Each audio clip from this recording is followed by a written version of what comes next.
大家你好，认识你们很高兴。我叫孟友清，我是荷兰人。我在瑞士工作，在Renewal， 在那个国际贸易和可持续发展中心。现在我说英文。谢谢，谢谢。So first of all, I would like to thank the organizers very much for inviting me on behalf of the International Center for Trade and Sustainable Development in Geneva.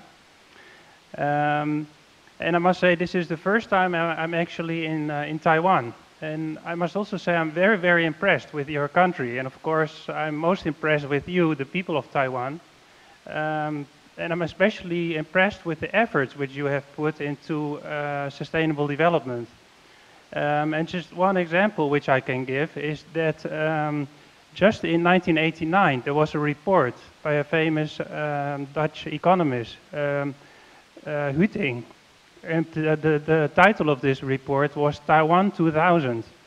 And in this report in 1989, Huting, he said that by the year 2000, Taiwan would be totally polluted and it would be unlivable. And I arrived here and I saw that Taiwan is actually very clean. Even in Taipei, the air is quite clear. So last night I looked up the Environmental Performance Index, and I saw that on this Environmental Performance Index, Taiwan is almost doing as well as Denmark, actually. So I'm very impressed with that.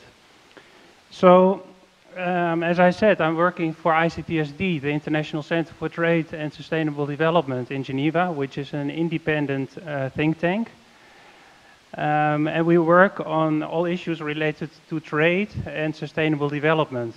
And some issues that we work on are agriculture, natural resources, regional trade. We work on development. We work on intellectual property rights and technology transfer. And we work on WTO law, and I'm working for the program on climate change and sustainable energy. Also, we have publications in many different languages, and one of the languages that we have a publication in is actually in Mandarin. So the name of this publication is Qiao, or Bridges. So you can maybe look up this publication on the internet and have a look. The title of my presentation was Strengthening Global Markets for Sustainable Energy.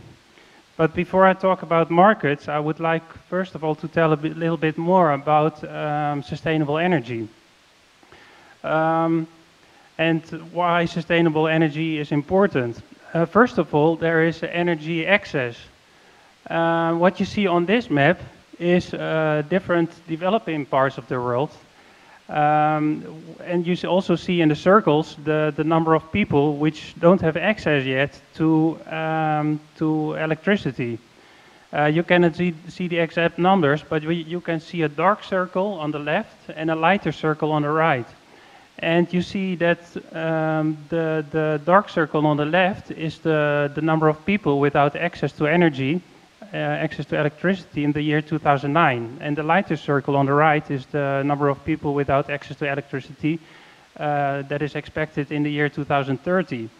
And you see there's pretty good news, because in almost all developing parts of the world, the number of people that don't have access to electricity will actually go down, except in sub-Saharan Africa, where the number of people without access to electricity will go up from 465 million in 2009 to almost 550 million people in the year 2030.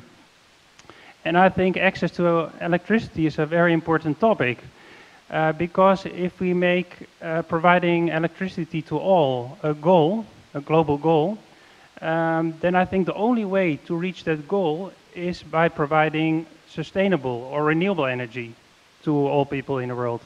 Because if we try to provide to all people in the world with fossil-based electricity, I think that will be too expensive.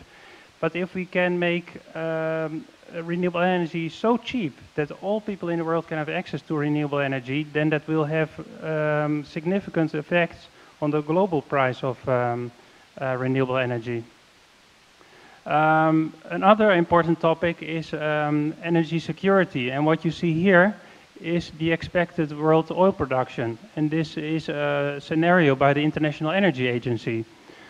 And in the lowest color, the dark purple color, you can see the crude oil which we are currently producing.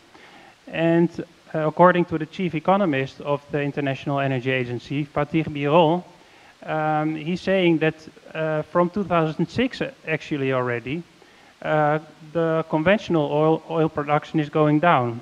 So what you see here also is that most of the oil that we will consume from 2015 to 2035 still has to be found, or the fields that we know exist still have to be developed. So you would say we need to find more and more oil.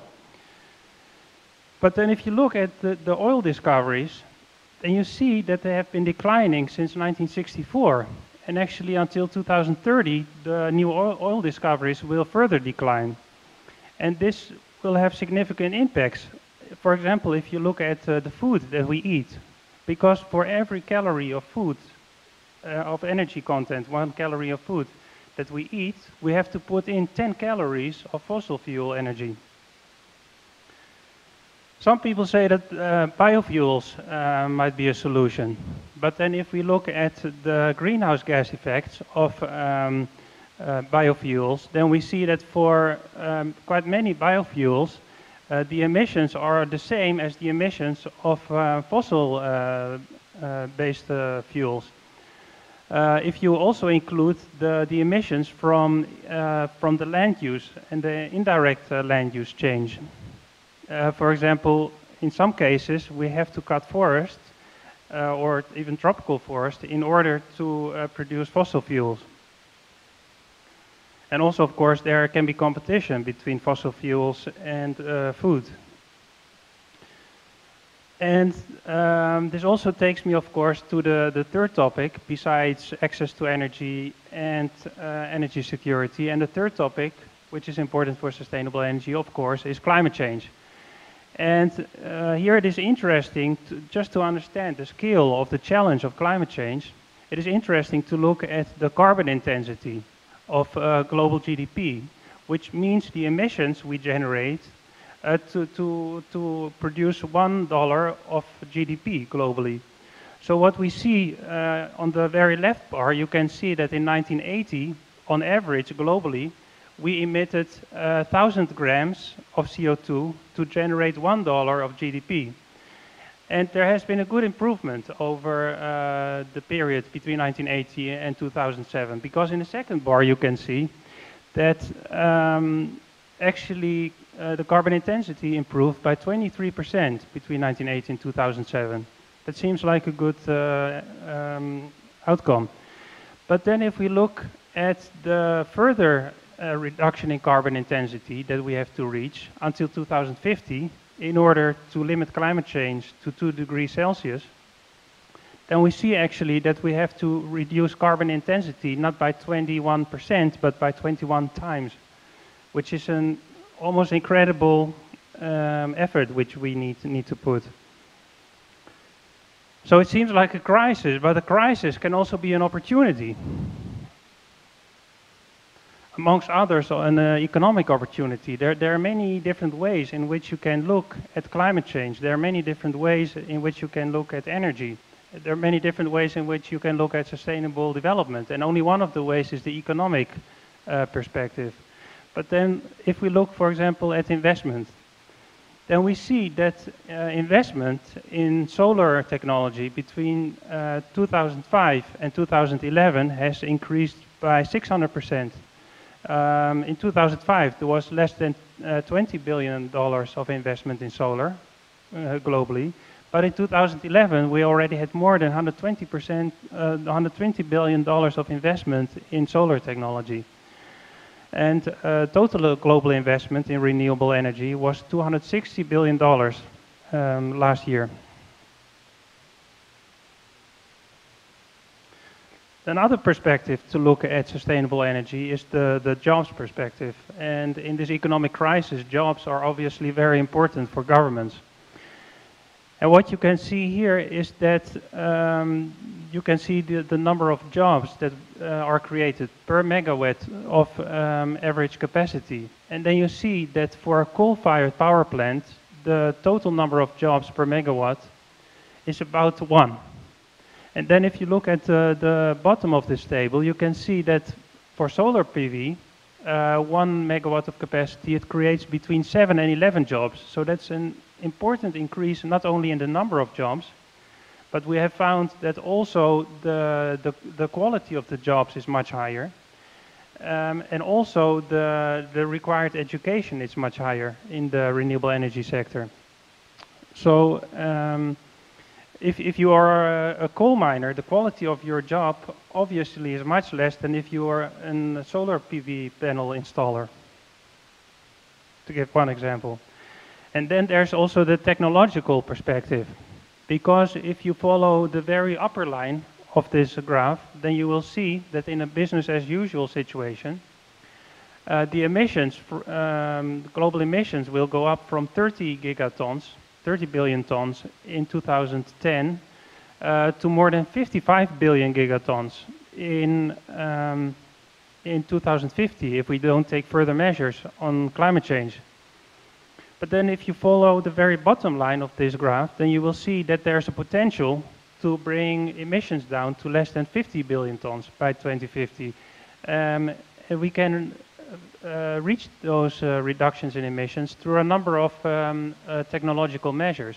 And I just wanted to show that there's a lot of talk about renewables, but in fact, the potential for renewables to contribute to emission cuts are estimated at only 17%, which is very important and crucial, but it's less than most people expect. And actually, it's very interesting to see that more than half of all the emission cuts that we can make are expected to come from efficiency.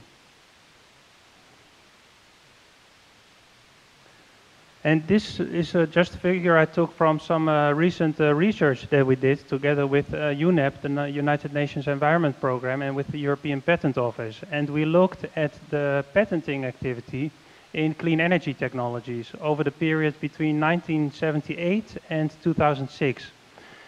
And I took this graph because I think it shows that policy and global policy has an effect on innovation and the development of clean energy technologies.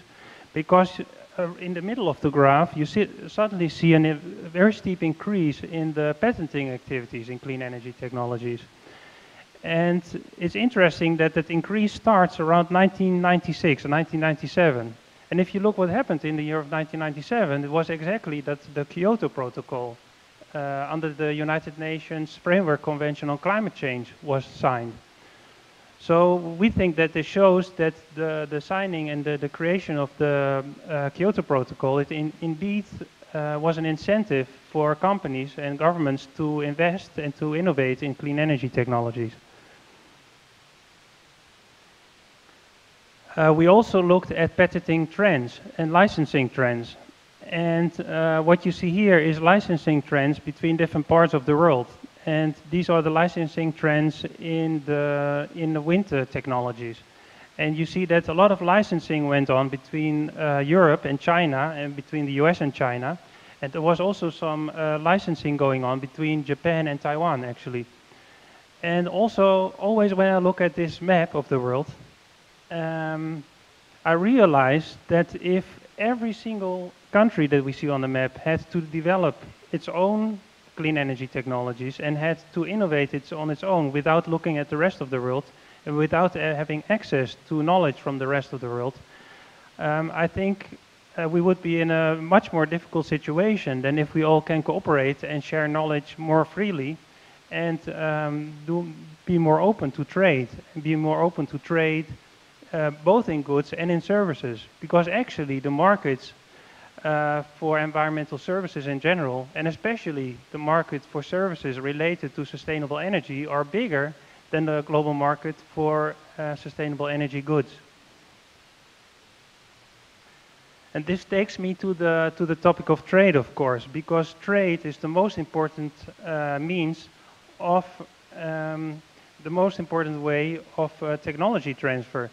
And personally, I also see trade as a way of sharing experience and sharing knowledge. And trade is not only about selling or buying goods and services.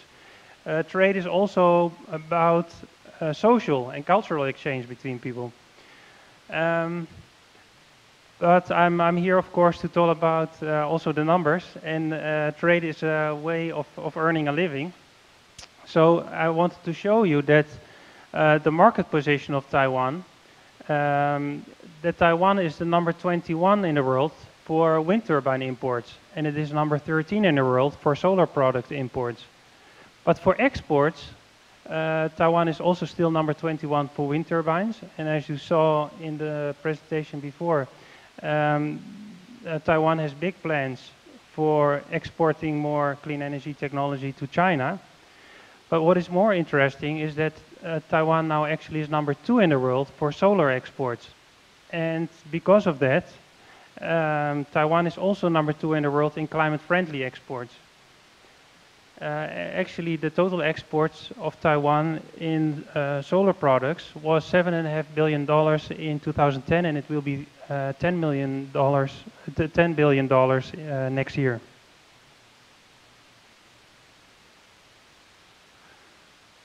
So probably you also know that the percentage of energy in Taiwan that is renewable is very low. It is only 0.4% actually of total energy consumption that is renewable in Taiwan. And you also heard today several reasons why the percentage of energy that is renewable in Taiwan is so low. First of all, because of the market structure, the domestic market structure. There's a monopolist company that is vertically integrated. That means it both generates and distributes the electricity. But at the same time then, Taiwan also imports more than 99% of its energy. Another reason, by the way, why the percentage of renewables in Taiwan is so low is that the businesses in Taiwan are requesting cheap energy, of course, because Taiwan is heavily industrialized and is a big exporting power. To continue with the imports of energy into Taiwan, which is more than 99% of its total energy resources imports, these imports cost more than 12% of Taiwan's GDP. So by reducing fossil fuel resource imports, Taiwan instead could use those resources to do innovation in the field of clean energy. This is very important because over the past 20 years there has been a 5% growth in energy demand in Taiwan. So we are of course also interested in what a wider range of Taiwanese companies want. So we did a survey with dozens of Taiwanese clean energy companies, and we asked them what they want, what do they need, and the general outcome, the preliminary outcome, because we haven't received all results yet, but we will publish the results very soon. The preliminary outcome was that there are still quite significant trade barriers that Taiwanese companies face. They face both tariff and non-tariff barriers, and the non-tariff barriers, for example, are local content requirements. One example of a local content requirement is in the province of Ontario in Canada, where the local government, the provincial government, has promised support for the production of renewable energy, but only if that renewable energy is produced with equipment that for 70% is produced within the province of Ontario. So several countries, amongst them Japan, started dispute settlement at the WTO against Ontario's and Canada's scheme and its local content requirements for renewable energy. to continue with that, also subsidies can be a way of trade barriers, because if one country unfairly subsidizes its production of renewable energy and also subsidizes the exports of those clean energy technologies, then it's more different for other countries also to sell their products on the world markets. So then there's no level playing field and there's no honest competition. Another challenge can be government procurement. If a domestic government has a preference for domestically produced goods, it will be more difficult for other countries to export their clean energy technologies to that country. And then what we found in particular is extremely important for Taiwanese companies is international standards. This is a topic that I could give another presentation on, and actually I will do so later this month. But standards are extremely important. And then, as I mentioned before, services and barriers to trade in services are very important. For example, it can be very difficult to get a work visa for some countries. And as I mentioned already, some countries, Japan and the European Union, they have started dispute settlements against Canada on the local content requirements. But there are many other trade disputes going on related to renewable energy. And this number of trade disputes is increasing rapidly. And you see here a short list of those disputes which are going on. And the most significant one, of course, is the decision by the US to levy additional tariffs on solar panels from China. And one reason why the US is levying those additional tariffs is because they think that Chinese solar panels are being dumped on the US markets. So Chinese companies are selling the solar panels on the US markets for a lower price than they're selling them on the Chinese market. And also another reason is that the US government thinks that the Chinese government is unfairly subsidizing the production of those solar panels.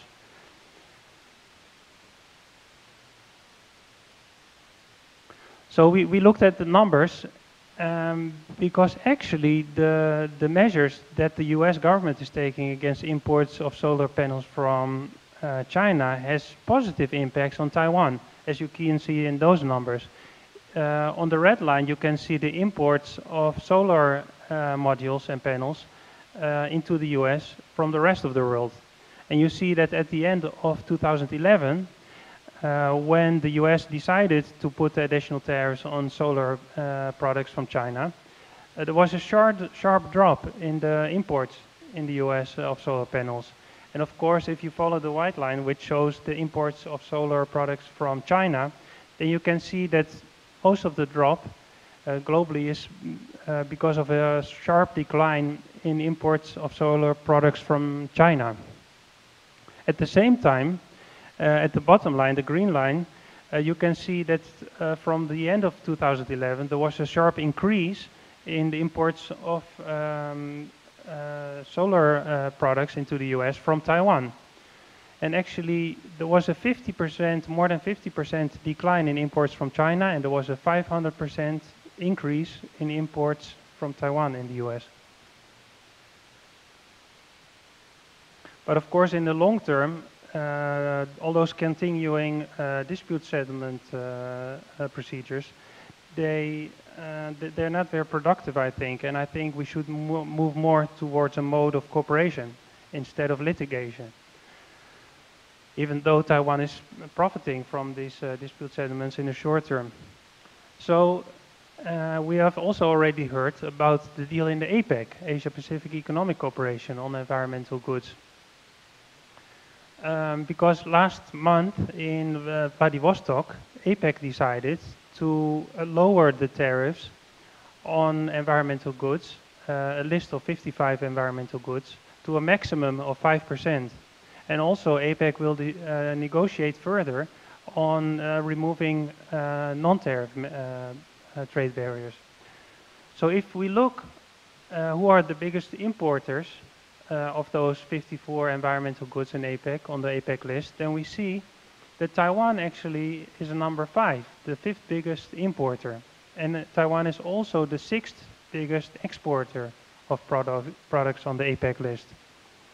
And for this reason, Taiwan has been a very positive force in the negotiations, and Taiwan has put a lot of effort in those negotiations, which has been much appreciated by other APEC countries and also in the rest of the world, because it's a big achievement, of course, that APEC has taken this decision.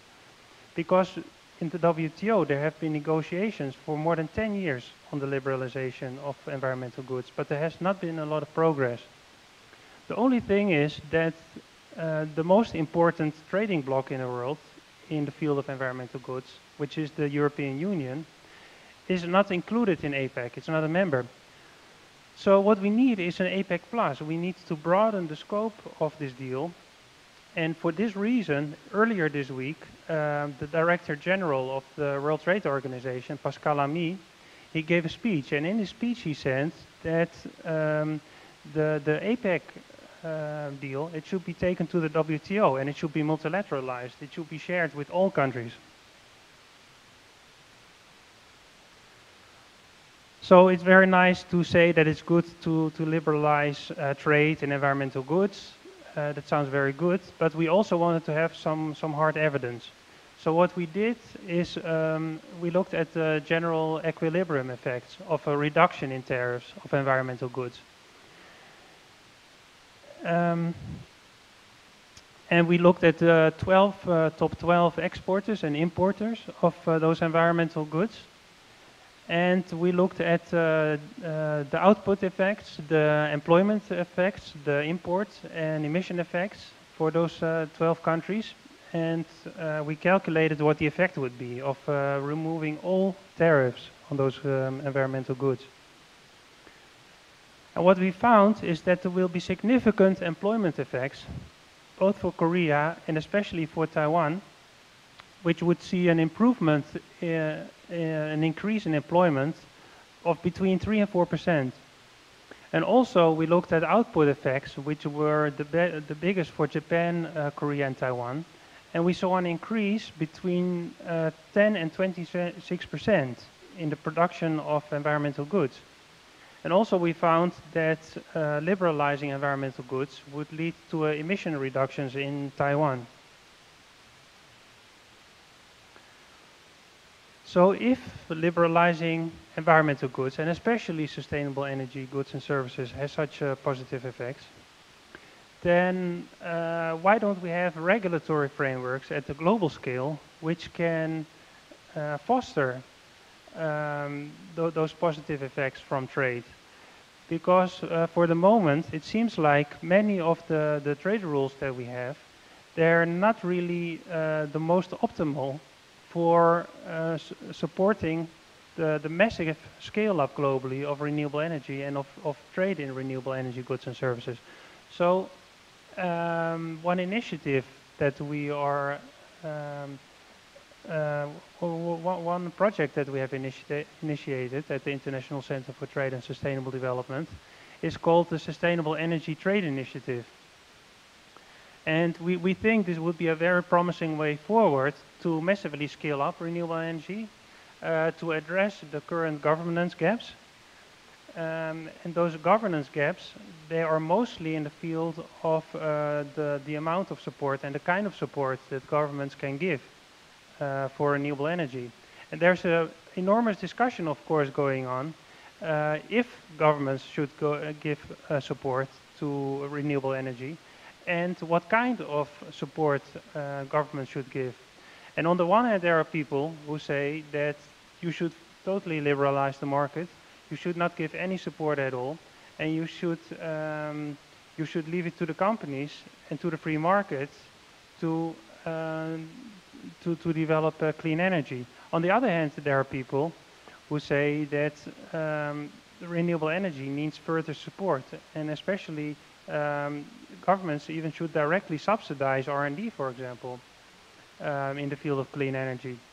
So there's a big discussion going on between those people who have those different opinions, and also between the countries who have different opinions. Some countries, they want to give a lot of support to clean energy because they say the problem of climate change is simply too big. They say we need clean energy and we should have it as soon as possible, and we should give as much support as possible for now, including direct subsidies for the production of clean energy.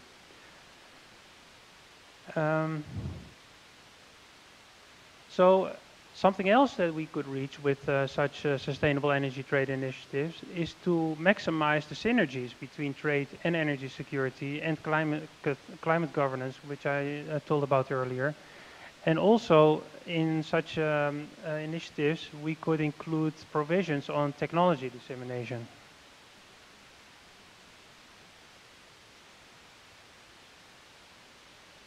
So this is an idea which we take forward. We do research on the different elements which could be part of sustainable energy trade initiatives. For example, we have research on government procurement. We have research on services in sustainable energy. We have research on subsidies, on all those different elements of a potential agreement on sustainable energy and trade. So after we do that research, we leave it totally to governments to decide which kind of agreement they want. For example, there could be a sustainable energy trade agreement at the global level in the WTO. And this could be a multilateral agreement between all members in the WTO, including Taiwan. Or it could be a plurilateral agreement within a smaller group of members.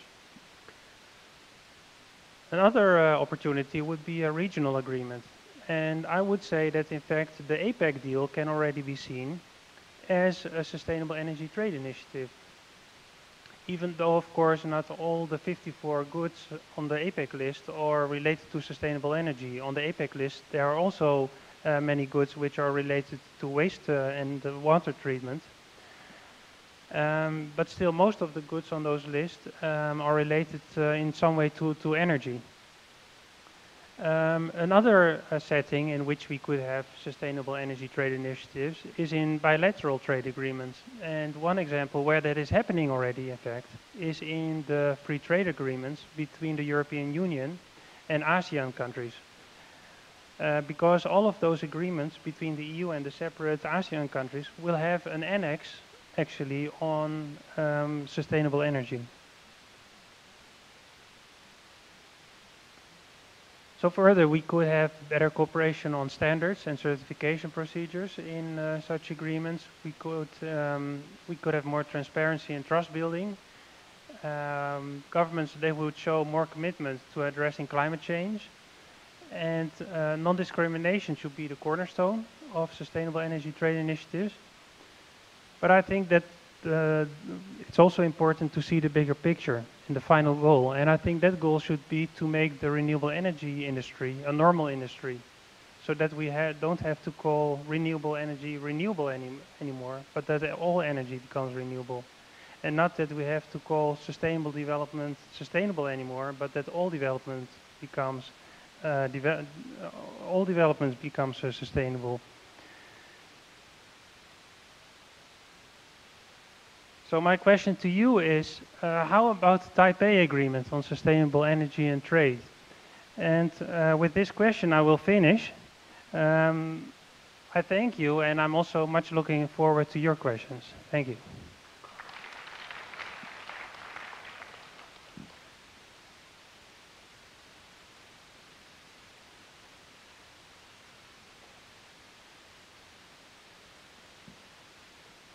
And now we'll start our panel discussion. Let's have Professor Ekins and Dr. Chen come back down to the stage. We'll now have 1 hour Q&A session.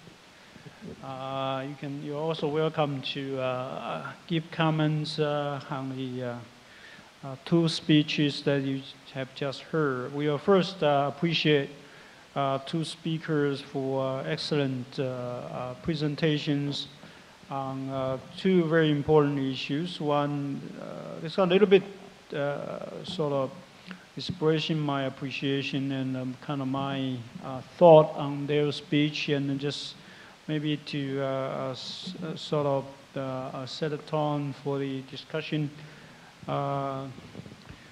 Professor Ekins was talking about his green industrial revolution. I think that's very stimulating to us as a manufacturing country. Taiwan is still a very important manufacturing country. We make a lot of goods for the world, including the sort of PV and solar related, solar cells related. But on the other hand, we really do not use those materials a lot.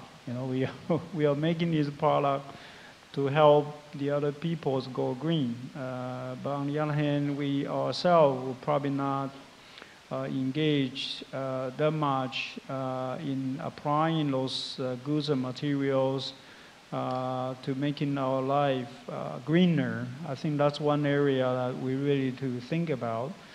The other thing is this green revolution, green industrial revolution, should have a lot of implications, I think, for the manufacturing industry.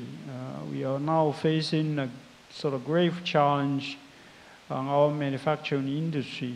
On the one hand, we are short of labor. On the other hand, there's a rise in energy prices. We have trouble kind of repositioning ourselves in the global supply chain and suffering from a serious unemployment problem and stagnant in terms of the wage rate. Maybe this green production is something we really have to think about. How to take advantage of this new trend toward a green way of producing things. Not only in terms of the procedures we go through, the energy that we use in the production process, the materials we use in the production, and all the effort putting into kind of recycling everything we use in the production process. That will probably find some way to, if not revolutionize our manufacturing sector, at least give some kind of new hopes, new ways to restructuring our manufacturing industry. Instead of looking at the possibility of kind of decoupling the wage rate that we pay to foreign laborers from the wage rate we pay to domestic workers. These kind of things is really behind the world, I think. We really have to, after listening to the speech, really think our people and maybe the government should look forward into this. The speech by Joachim is also very stimulating, particularly about this substantial sustainable energy trade initiative. Looking back at the APEC summit meeting was just finished last month, and we are really happy to see that some kind of agreement was eventually reached, although that we have been shooting for more than 54 items. I think Taiwan has proposed something like 280 items to be put on the sort of preferable trade list, but eventually after these very hard negotiations, the number was down to 54. But I was very happy to learn from Joachim that this is probably going to be very beneficial to Taiwan after all. So building on that, I think APEC has been quite innovative throughout the years because it's smaller number involved in the group. It's probably relatively easy to have the negotiation. And we also have pretty good, from the beginning of the APEC organization, there has been good involvement of the academic and business people in setting up the agendas, putting forward proposals. And this is one of the fruits, I think, that we have been able to reap from the contributions from various academic and business groups. And I think with that, maybe that's, some other possible further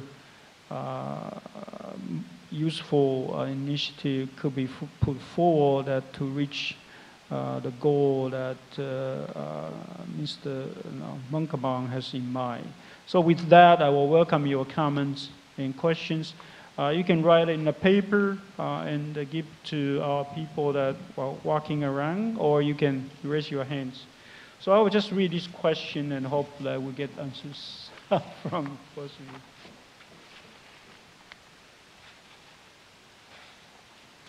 Okay, to save time, I will just skip the question, who made the question.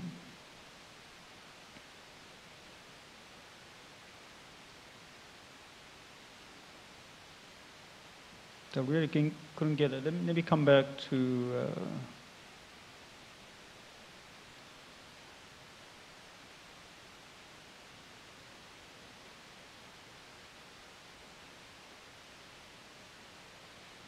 Okay, this is about the so-called renewable energy system. There's a various sources, alternative for renewable energy, including wind power and photovoltaic and biomass and the others. What is your opinion about the priority, both in terms, sort of from the technological perspective and from the economic perspective? In particular, the gentleman was, or the lady was interested to know what would be the point of mass this production for the renewable energy will become possible. Okay. Professor Ekins? Well, thank you for that. I think there is no general answer to the question, in that renewable energy is quite specific to different places, and some countries have very good wind resources, and that obviously then makes sense for them to think about those. Other countries have a lot of sun and would benefit from solar panels, and some countries have a lot of biomass, and we may think of Africa, for example, in that context, although the sustainable use of bioenergy is a difficult and very important problem. Clearly, there's no point trying to solve our energy problem by making large areas of the world deserts, because we use biomass in an unsustainable way. So there's no general answer, but I think there are specific answers. Wind power has made enormous progress over the last 15 or 20 years. The best onshore wind sites, I learnt in Taiwan, as well as in the UK and Germany, are now competitive with fossil fuel electricity, and therefore don't require subsidy. And there's a huge onshore wind resource in different countries. Not so much in Taiwan, I understand. And it's more difficult because you're so mountainous. But if we look at the United States, with enormous flat areas in Texas and other places, it's clear that they can generate a lot of wind in a very cost-effective way. We've heard a lot about the offshore wind resource, which the UK is currently trying to exploit very hard. Our target for offshore wind for 2020 is about 25 gigawatts, which of course is a lot when you think that the chairman of TECO was talking about a Taiwanese target of 3 gigawatts offshore wind for 2030. So we're starting to put these turbines in the sea now every day, and practically every week a new wind farm of 100 megawatts comes on stream. So there is a lot of manufacturing activity. Unfortunately, most of the value added is still going out of the UK to those countries and companies which developed wind turbines earlier than we did, especially to Germany, but also to Spain, also to Denmark, and also to China. who are manufacturing wind turbines. But I think in the future, the really big opportunity, and I think Taiwan here has an enormous advantage, is solar photovoltaics, because the costs are coming down enormously fast. I have a colleague who's a top solar photovoltaic researcher at Imperial College in London. He tells me that by 2015, they will reach grid parity in Europe, even in Europe, which the non-sunny parts of Europe. And this means that enormous parts of the world, in Africa, in Asia, in Latin America, will be looking for solar technology instead of centralized electricity generation. And so those countries that can develop not just the solar panels, but the whole solar system, the way of connecting the solar panels efficiently to homes, to factories, to finding suitable electricity storage mechanisms so that the solar system still works when the sun isn't shining. I think that industrial opportunity is absolutely enormous globally.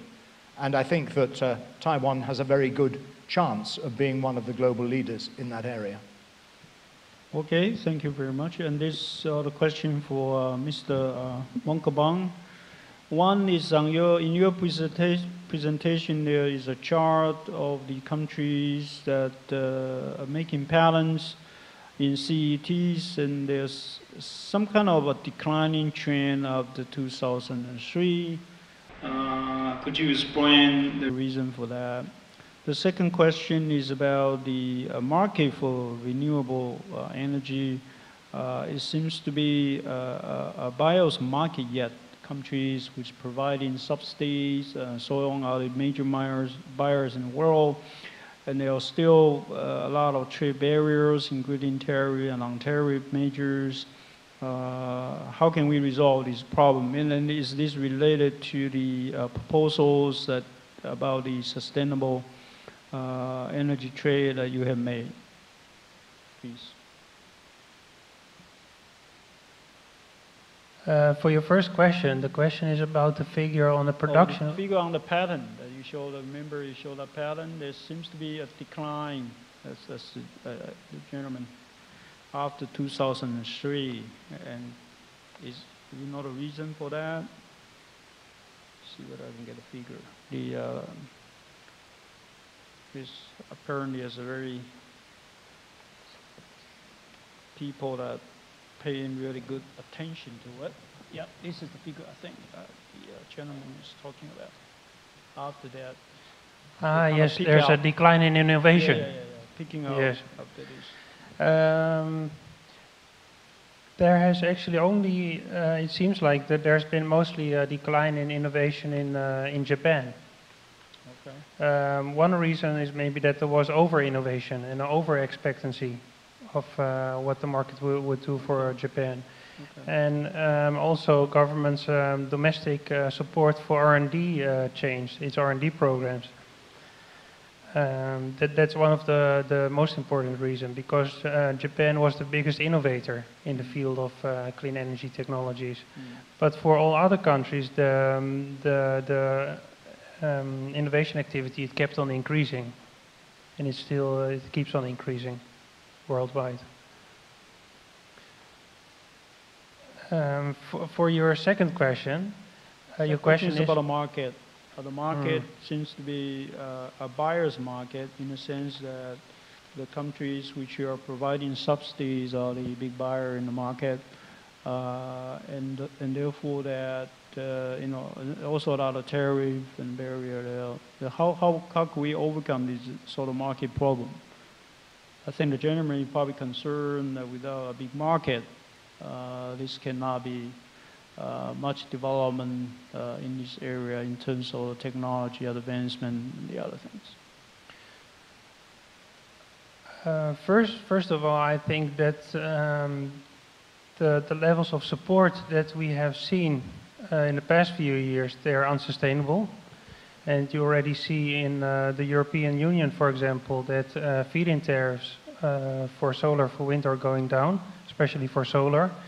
And one reason is that simply the generation cost of solar power has gone down in the European Union, so there has been less need for that support.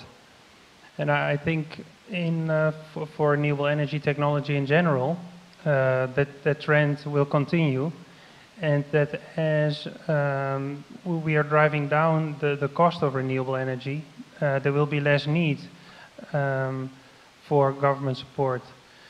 But there are two fields in which we probably will keep on needing support, government support and subsidies, and those fields are energy efficiency, because there's underinvestment in the field of energy efficiency, and also we need more support for R&D, because there's also underinvestment, particularly in fundamental research. And this fundamental research is a field where private companies are mostly not interested in. And how to address those issues in an agreement, from what I just said, it sounds like almost like we don't need an agreement anymore, because the problem will solve itself. But what I just told about is more the long-term perspective, and I think for the next few years, maybe the first 10, 15, 20 coming years, on the one hand, we should make trade freer. So it is important to remove those trade barriers, like the tariff barriers. But on the other hand, it is also important to make the government support more transparent, and to have a common understanding of which kinds of government supports are allowed and which kind of support of government support are not allowed. So it's more about having a coordination of policy than to removing all government support immediately. Okay, thank you. This is a question for Professor Ekins. Gentleman has a kind of philosophical question. Can this photovoltaic really be called green? In the sense it is environmentally good, sort of friendly, given the fact that the production comes from these mineral resources and the sort of exploration and mining of which is energy consuming. Production process is also energy consuming. The conversion rate is still at a very low level, including the sort of installation and the maintenance after the installation of these kind of things. It really costs a lot of energy. So can this really be called green energy? Well, thank you, and that's a very good and important question. I don't know who it was who asked it, but it's an important question, and some of you who are scientists will know that there is a technique called life cycle assessment, which is specifically devoted to getting answers to questions like that. It's very important that we know whether these alternative technology sources really do give us the environmental benefits that they seem to give us at the end use. And in order to discover that, we have to look at the environmental impacts and the resource use impacts right from the beginning of the extraction of the resource, right the way through to the recycling and the disposal of anything that's left. And I think Joachim said in his presentation that, for example, with regard to bioenergy, when you do the life cycle assessment of bioenergy, the first conclusion is whether it's green energy or not depends enormously on how it is produced.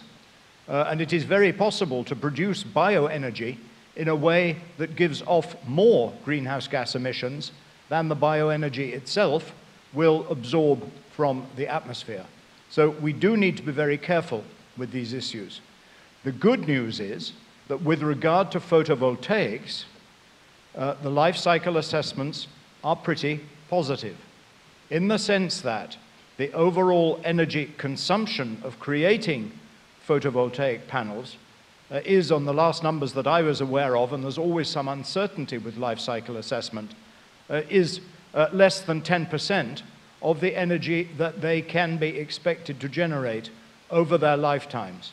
And of course, as they become more efficient, and as we become better at disassembling photovoltaic panels and recycling the minerals that are within them, then we can hope that we can get a truly sustainable cycle, whereby we're using a relatively small proportion of the energy that we get from the sun in order to manufacture the photovoltaic panel, and we can reuse most of the minerals that go into that panel when that panel comes to the end of its life.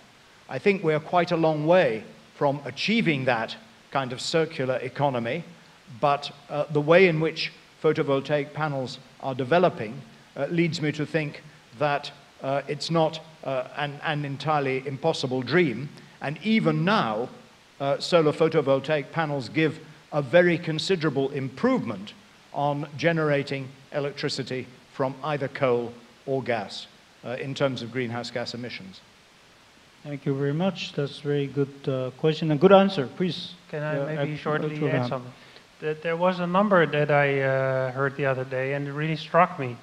And it was that if you have 1 acre of land and you plant biofuels on that land, then on average you can drive 6,000 kilometers in a car with the biofuels you produce on 1 acre. But on that same 1 acre, if you put solar photovoltaic panels in the same size car, which is electric, you can drive 1 million kilometers instead of 6,000 kilometers.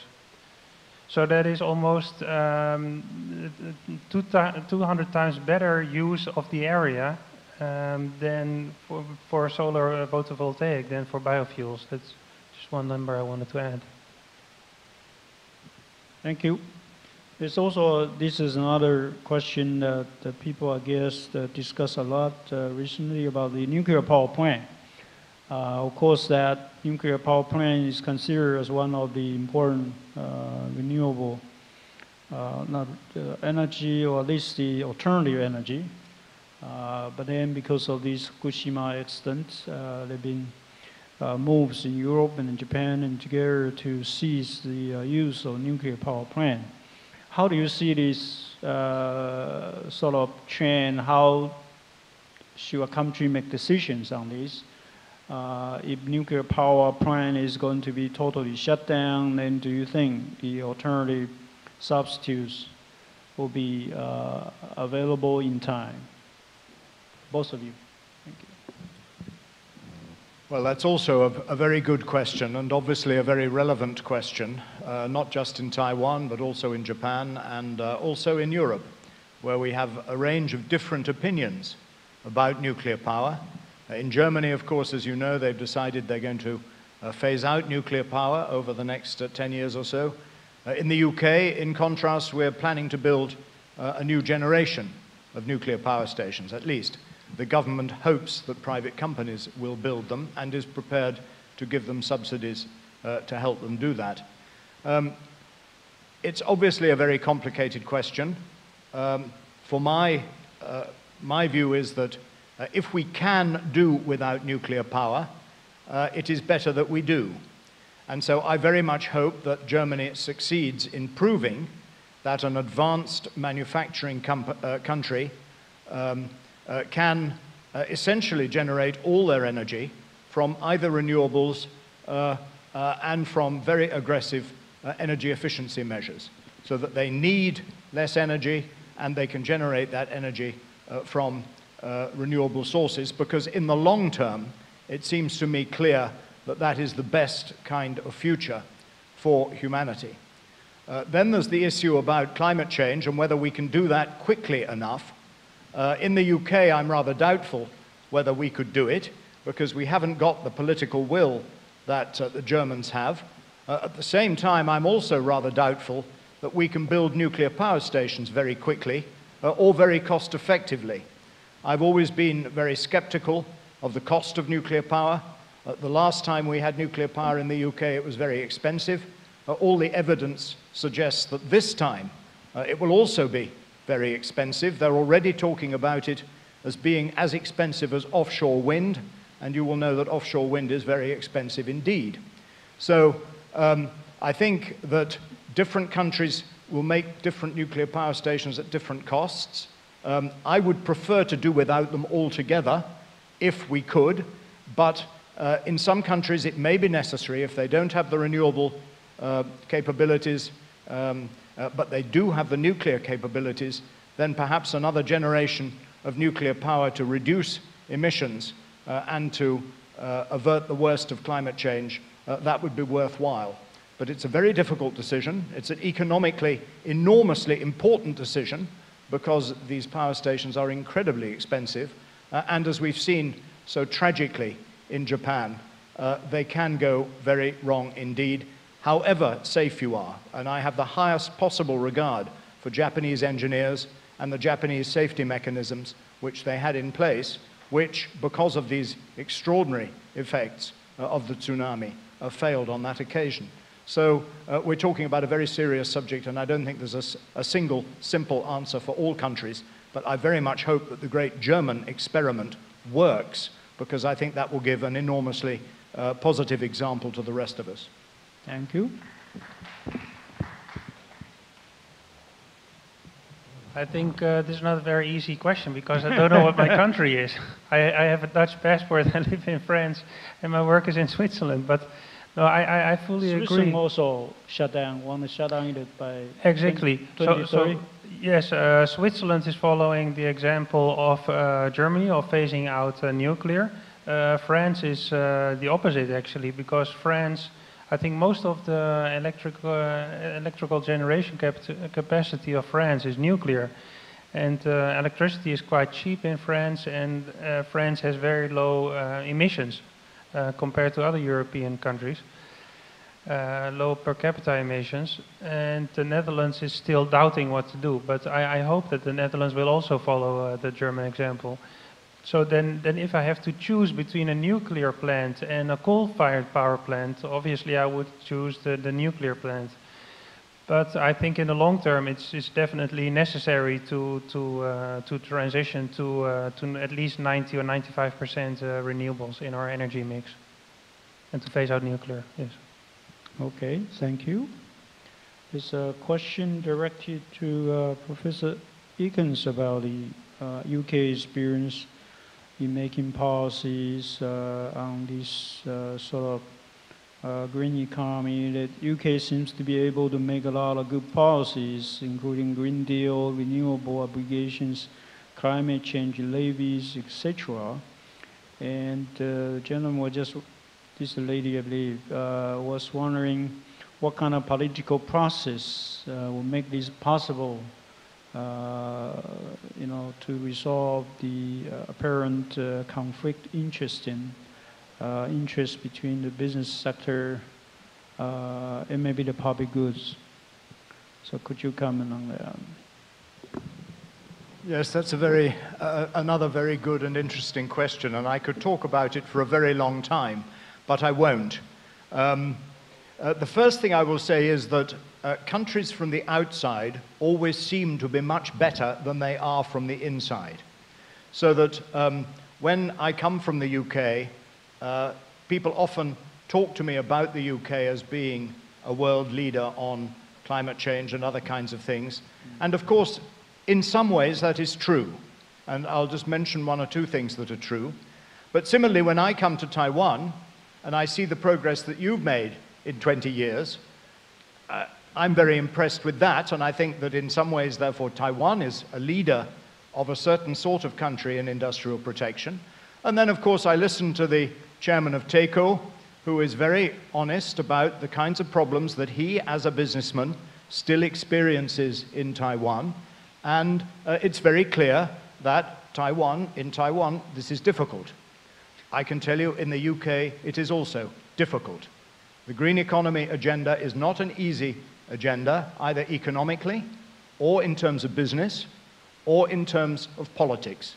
And I think that's true in all countries. In the UK, we had one enormously positive effect, which was that across all the major political parties, there was a belief in science. So we believe the climate science. When you look at the nonsense that is talked in the United States about the climate science, you wonder how the most technologically advanced country in the world can have large numbers of people who believe that nonsense. Because the climate science is really definitive, that climate change is happening, that humans are causing it, and that the results in the future have a reasonably high probability of being very negative indeed. And British politicians believe that overwhelmingly. So we don't have arguments about that. We then have a very strong Climate Change Act. And I was very interested to hear that in Taiwan you're thinking of introducing a Climate Change Act yourself. We have found that to be very positive because, again, it removes from discussion a lot of the debate about whether we have targets and what should the targets be. You put the targets in legislation, and then the political discussion is about how to meet them. And that's what the politics is all about, how to meet those targets. And then there are obviously different views, and some people think it's too expensive and want to go more slowly, and other people think that by speeding up innovation, you can reduce costs, and that therefore, in the medium term, the green economy will be cheaper than the brown economy. And I have to say, my economic experience suggests to me that that will be true for a country like Taiwan, for a country like the UK, who are increasingly dependent on high price and volatile fossil fuels. I think that if we can get over this high cost period over the next 5 years, we will find that by 2020, a green economy is cheaper than a brown economy. It's to do with investment, it's to do with foresight, it's to do with innovation, it's to do with business stimulation.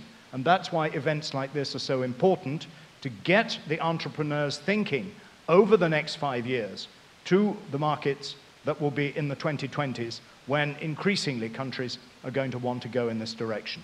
But I don't pretend that in any country of the world that it's easy. The politicians find it difficult, the business people find it difficult, even the academics find it difficult to work out what the right answers are. And that's why it's very important that we should share these experiences. Thank you very much. That's very encouraging to hear that. So we should, encourage ourselves to be more brave. This question for Mr. Monkelbaan about the service industry. This is from a gentleman or lady from our Service Industry Association. How can we make a service industry more green? Is there any case studies or good practice that we could follow? I think a greener services sector starts at the very beginning with the education of people. And I think that knowledge of green and knowledge of sustainable development should be more broadly integrated in a broader range of studies, so that also engineers know more about sustainable development, so that also investors, bankers know more about sustainable development, so that all those people who work in the services sector have a more holistic overview of what the impact is of their actions. I think it starts with education. Then in terms of trade, there you see that it's a great pity if there's a huge capacity and a huge knowledge and a huge experience in one country in the field of sustainable development, and those people are not able to travel to another country or to work in another country or to set up their own services or consultancy or advisory company in another country. So the services economy is all about knowledge, is all about experience, and is all about cooperation. And to put any barrier in front of that cooperation, in between that knowledge, I think that's hurting also sustainable development. That's the broad picture. Okay, thank you. This is a question about Professor Ekins' presentation. In your presentation, there's a slide about the low-carbon environmental goods sector's growth rate, and it shows that the African countries, I don't know whether I have that, the growth rate there has been very high. It's actually the highest among the other continents. Could you explain why this is the case? And a related question, I think, is how can we promote this kind of low carbon environmentally goods sector growth?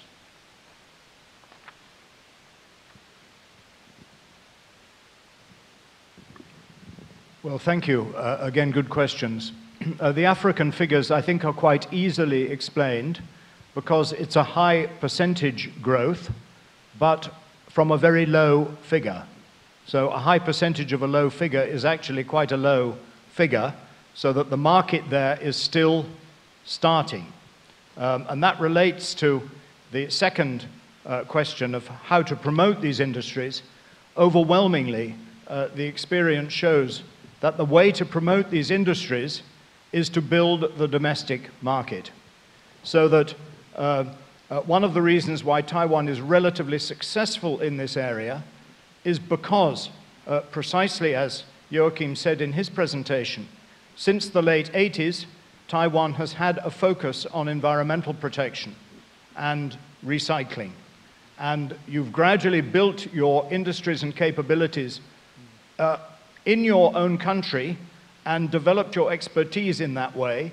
But of course, you are an export-oriented nation, so it's quite natural that you should then seek to export your expertise that you've built up. And of course, in one way, you're very lucky because you have China just on your doorstep. China several years behind you in this environmental goods and services sector, but you have already built up very substantial expertise, which you can now seek to export to them.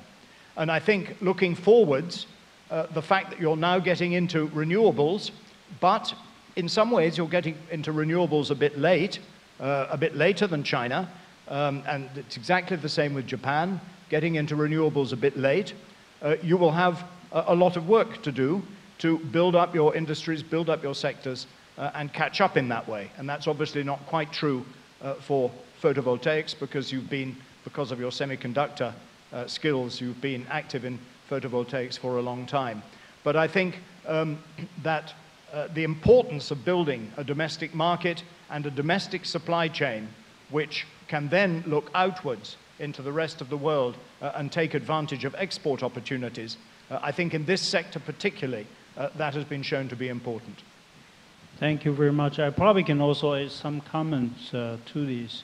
I think Taiwan not only been lucky for being able to develop some of these environmental friendly kind of industry in terms of goods, but also in terms of services, such as the recycling, water treatment, the treatment of industrial waste. In those areas, but because our companies are not really good at exporting services, this is one of the challenges that we are facing. Even exporting these services to China seems to be quite difficult because these, in order to make a service possible, such as for example, the treatment of the industrial waste or recycling or some of these. Useful material, the inside of the used product, you need a lot of institution involvement to make that happen. So some kind of coordination between the government will become possible because in China a lot of these things are controlled by the local government or the other authorities. So this is one challenge, and I think that we should look at it and see how we can overcome. There's really tremendous opportunity. It's not only a business opportunity, but it's really so good for China, even the current situation. And the situation they are today is pretty much like the situation we are. We were 20 years ago. The kind of the way of production and how we treat, these industrial waste and the others. So the experience we developed over the last 20, 30 years are really useful because the human behavior is so similar. So this is also one area I think our office is trying to put some effort to it. Yeah.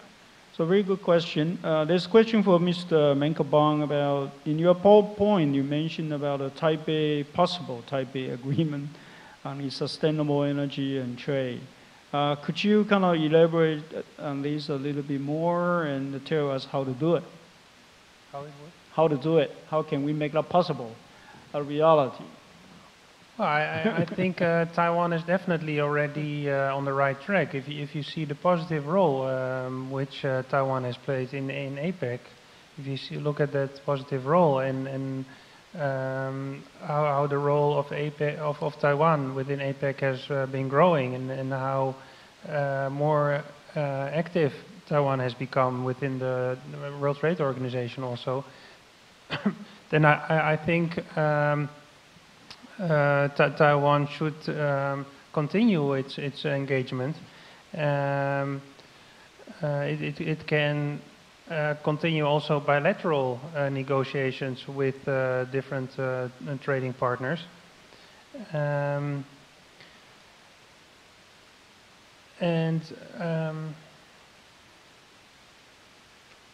I think that there are many ways in which Taiwan actually can support this initiative.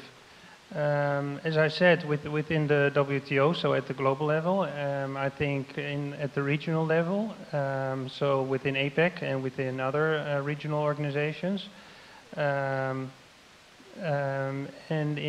also in its bilateral trade negotiations, it can push for further engagement on trade in sustainable energy goods and services.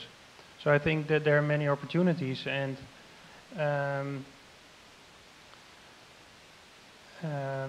Taiwan is strongly also aware of its own interests in this field. So I think it's totally possible for Taiwan to continue to have a positive influence. Yes. Okay, so we should be positive on this. Although a small country, sometimes with very ambiguous international political status, but nevertheless with good effort, I think we could still make some contributions to the international goods, international public goods, if you like. I always admire one country which is called Singapore, which is even smaller than us. But Singapore has been very active in promoting some very good ideas in the international arena and engage in promoting it, even making that realizable. So that's, I think, a very good example that we should learn. I think that I cover pretty much the questions, some questions are addressed to Dr. Liu. Unfortunately, that he had to go to some kind of important international meetings today after his speech. He couldn't be here to answer your question. The last question that our people have for our two speakers is about a Kyoto protocol. What can we do after this?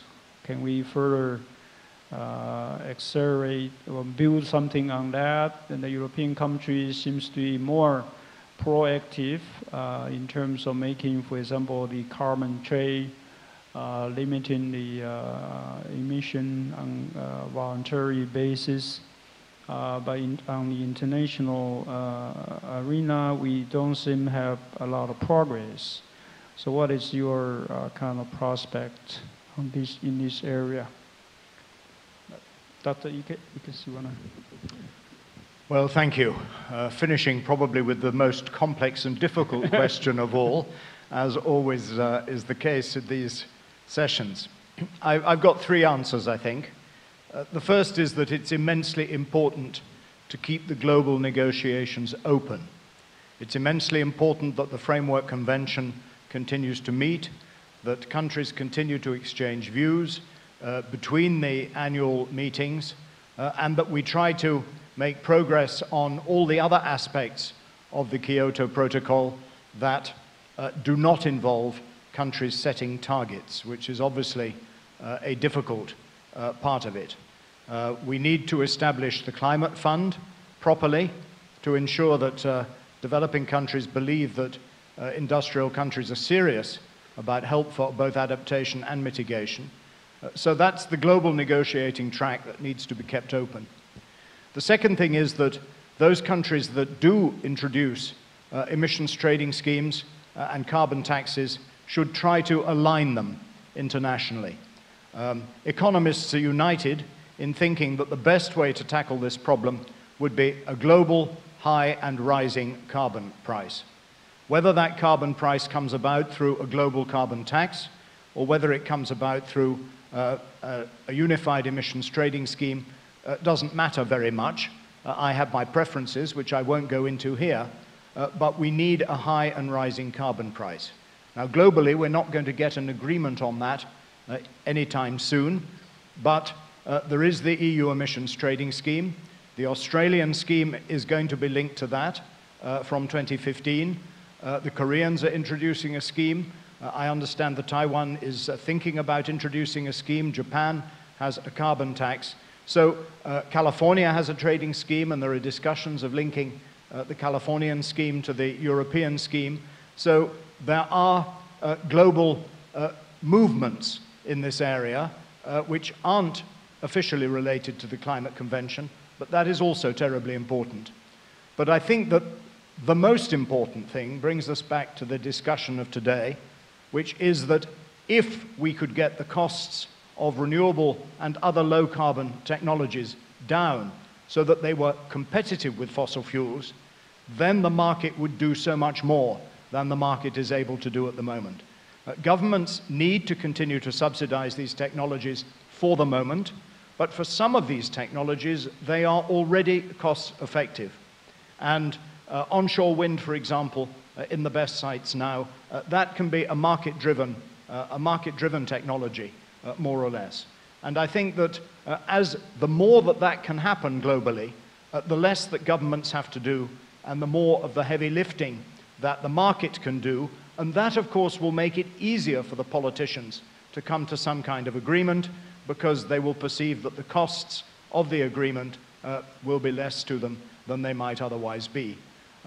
Finally, I can only say that I hope that all my friends in the United States who believe in the climate science and who can see the very great dangers that we are running, that they manage to persuade both the American people and the United States Congress to pay attention to what the climate scientists in the United States are saying, and that they too will come on board for some global movement in this area, because the United States is an important country and it's much more difficult to go forward without it. Thanks. Thank you very much. And Joachim, make any comments? You asked me about climate negotiations, and I go to almost all the climate meetings of the UN. And I think, first of all, we call them negotiations, but actually they're not negotiations. Mostly it's a meeting of governments who make statements. And they don't change their opinion because another country has another opinion. So that's the first. I think secondly, those talks or negotiations, as you want to call them, they're incredibly complex. But at the same time, there are 192 countries taking part in those negotiations. And those countries, they all have to agree with each other. Well, they have very different opinions, very different interests. So you can see how difficult that is. And thirdly, I think that climate change is a very special problem. It's not like the problem of ozone-depleting gases, where the Montreal Protocol was an agreement, and it was quite easy to remove those CFCs. CFKs from the machines in which they were used, mostly fridges. We produce greenhouse gas emissions with about everything we do. If we go somewhere, if we eat something, we produce emissions. So I think this problem is so complex that it will require much bigger changes, both in our politics, in our societies, in our personal lives, than we can imagine now. This problem is not easily solvable with policies for renewable energy, for example. Those policies are a crucial part, but I think we should not believe that if we have the right policies in place in the field of renewable energy, then we have a solution for climate change. I think it requires a very different way of thinking and a very different way of looking at the world. Well, thank you very much. With that, I think I'll probably call the session to be adjourned. Before that, would you please join me in thanking our two speakers for their contributions, both in terms of very nice presentation and providing really good answers. Please, thank you very much.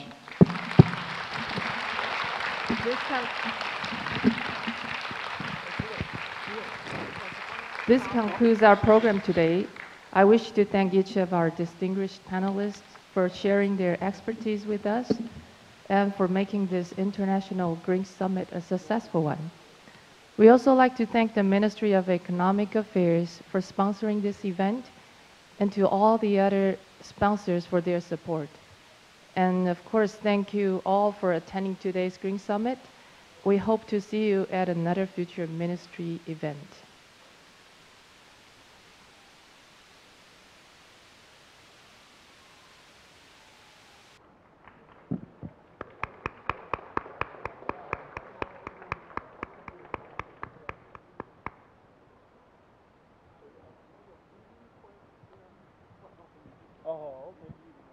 And please fill out your questionnaires before you leave and hand it over to our staff outside. Thank you.